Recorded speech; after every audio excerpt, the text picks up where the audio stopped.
Welcome to Flawless Shoe Reviews. In this video I'm going to break down the best Skechers shoes for walking, whether it's for men or women, and as a foot and ankle specialist I'll break down the features of each shoe in simplistic terms so you know which one is best for you. We're going to start off first of all with the Skechers Glide Step Pro. Now it looks like the On Cloud brand in terms of having all the holes in the midsole, but it comes in at a much cheaper price point, around $85 as opposed to $150 plus in the On Cloud. It has quite balanced cushioning so you don't sink into it too much. It's a little bit firmer on the heel, so when you initiate contact with the ground it gives you elements of stability, and then it's softer in the midsole, so if you're standing for long periods of time it's really padded underneath your foot, and then it has a nice rocker geometry that helps propulse you forward when you're trying to push off during the gait cycle. It's got a heel pillow that allows you just to slip your foot in, so you don't need to bend down, so any of you with mobility issues this isn't a problem, it caters for it.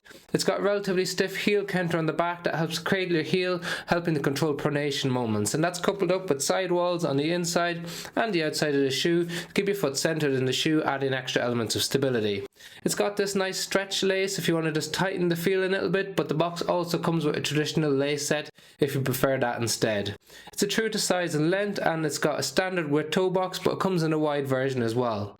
So if you're looking for comfort for standing for long periods of time, you want some elements of stability but pretty much a neutral shoe, then the Skechers Glide Step Pro could be an excellent option for you.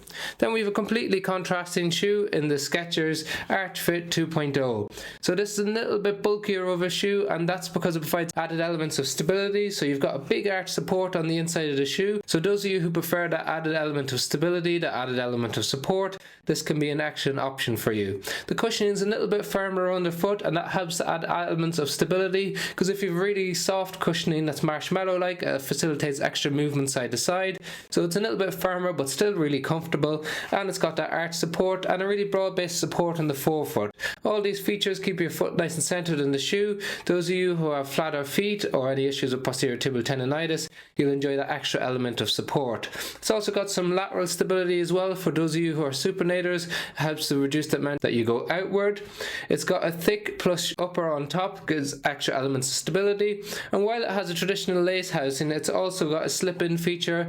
The heel pillow isn't as prominent as what we see in the Glide Step, but you can still slip your foot in and tie it up tighter if you prefer. But if you've got any mobility issues, just tie it up to the setting that you like, and then you can slip it in and out every time.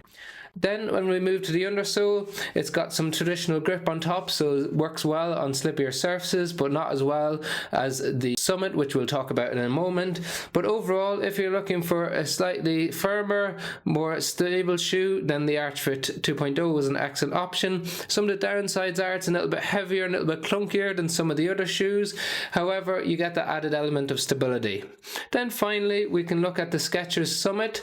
So this is a slip resistant shoe, so it can be used in the workplace, or if you've got balance or mobility issues, it helps with the slip-on element that we saw on the other two shoes, but it also has a slip resistant surface which is great for wetter surfaces.